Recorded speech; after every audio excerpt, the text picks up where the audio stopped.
জানেন ভাই, একটা মেয়ে বড় হলে সে তার মায়ের গহনা পায়, মায়ের শাড়ি পায়, কিন্তু একটা ছেলে বড় হলে সে তার বাবার ঋণ, পরিবারের ঋণ, এমনকি দায়িত্ব পায়। একটা ছেলে একটা মেয়ের জীবন কখনো এক হতে পারে না। একটা মেয়ে পরিবারে বড় হলে সে তার মায়ের গহনা শাড়ি পরে অন্য একটা জায়গায় বিয়ে করে চলে যায়, সারা জীবনের জন্য অন্য একটা জায়গায় চলে যায়। কিন্তু একটা ছেলে বড় হলে তার মাথার মধ্যে সব সময় পরিবারের ঋণ, পরিবারের দায়িত্ব, সেগুলো এসে তার মানে চেয়ে বসে। মৃত্যুর আগ পর্যন্ত প্রত্যেকটা ছেলে মানুষ তার পরিবারের ঋণ, তার ফ্যামিলি মানুষজন, ভাই বোন, এদেরকে দায়িত্ব নেওয়ার জন্য, এদেরকে পালার জন্য মৃত্যুর আগ পর্যন্ত লড়াই করে। তো একটা ছেলের জীবন একটা মেয়ের জীবন এক হয় না, ঠিক আছে? একটা মেয়ে তার বাবার বাড়ি ছেড়ে চলে যায়, তার মা ভাই বোন সবাইকে ছেড়ে অন্য একটা জায়গায় পাড়ি জমায়, ঠিক আছে? কিন্তু একটা ছেলে তো এটা করতে পারে না। একটা ছেলে বড় হলে তার পরিবারের দায়িত্বটুকু পায়, তার বাবার ঋণ, হ্যাঁ, পরিবার মানুষকে ভালো রাখতে হবে, ছোট ছোট ভাই বোন আছে তাদেরকে সুখে রাখতে হবে, মা বাবাকে সুখ দিতে হবে, নিজের ক্যারিয়ার করতে হবে, এইগুলোর টেনশন একটা ছেলে পায়। একটা মেয়ে একটা ছেলের জীবন কখনো এক হতে পারে না, এটা আলাদা। কিন্তু একটা ছেলের জীবন ওর কষ্ট কম না, মেয়েরও কম না, দুই দিক থেকে দুইটাই সমান, ঠিক আছে, মানলাম। কিন্তু একটা ছেলে মানুষ এর কষ্টটা একটা বেশি হতে হবেই। কেন হবে চিন্তা করেন, একটা মেয়ে যখন চলে যায় তখন সে অন্য কারো কাছে যায়, সেও একটা পুরুষ, সেও একটা ছেলে, ঠিক তেমনি ওই ছেলের কাছে এই মেয়েটা সারা জীবন থাকবে। একটা ছেলে যেমন, হ্যাঁ, বড় হয়েছে, সে তার বাবা মাকে দেখবে, ভাই বোনকে দেখবে, তার ছেলে মেয়ে দেখবে, তার বউকে দেখবে, এমনকি মৃত্যুর আগ পর্যন্ত সে লড়াই করবে এই মানুষগুলোকে ভালো রাখার জন্য, সারাটা জীবন সংগ্রাম করবে, জীবনের সাথে যুদ্ধ করবে।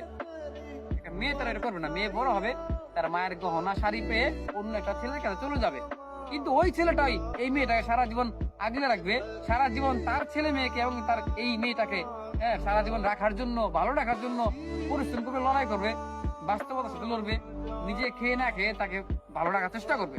এটাই একটা ছেলে মানুষের জীবন। এটাই একটা ছেলে মানুষ যখন 18 বছর পেরিয়ে যায় তখন তার কাঁধে আস্তে আস্তে সবকিছু দায়িত্ব এসে পড়ে। সে না চাইলেও পরিস্থিতির শিকার হয়ে সবকিছু বুঝে যায়।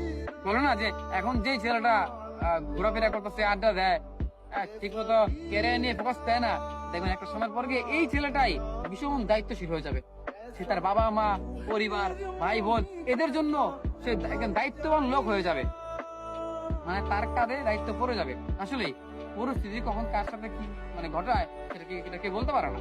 আজকে যে ছেলেটা ঘুরছে ফিরছে, কালকে দেখবেন এই ছেলেটার মাথায় হাজারো টেনশন, মাথার মধ্যে টেনশন, পরিবারকে ভালো রাখতে হবে, ভালো চাকরি নিতে হবে, বউ বাচ্চা দেখতে হবে। এই টেনশন বা এই দায়িত্ব, এই ঋণ, এগুলো মৃত্যুর আগ অব্দি তার কাছে থাকবে। মরণ ছাড়া তার কোনো আর শান্তি নেই বা এটা থেকে রেহাই নেই। অতএব মৃত্যুর আগ পর্যন্ত প্রত্যেকটা পুরুষ মানুষই লড়ে যায়, কেউ কম কেউ বেশি, কিন্তু লড়ে যায়। পার্থক্য এটাই, কেউ কম করে কেউ বেশি করে, কিন্তু প্রত্যেকটা পুরুষই মৃত্যুর আগ পর্যন্ত তার কাছে দায়িত্ব লেগেই থাকবে, মাথা প্রতি টেনশন থাকবেই, এটা শেষ হবে না। একটা মেয়ে যেমন মায়ের শাড়ি গহনা পেয়ে অন্য জায়গায় বিয়ে করে চলে যায় এই ফ্যামিলি ছেড়ে, কিন্তু একটা ছেলে তো পারবে না। কারণ একটা ছেলে বিয়ে করলেও অন্য জায়গার একটা মেয়ে তার বাসায় নিয়ে আসবে, আর তার সাথে তার মা বাবা আছে এখানে, তার ভাই বোন আছে এখানে, এগুলোকে দেখবে, তার বউকে দেখবে, তার সন্তানকে দেখবে, তাদের ভবিষ্যৎ চিন্তা করবে। অতএব ছেলের দায়িত্ব কখন শেষ হবে না।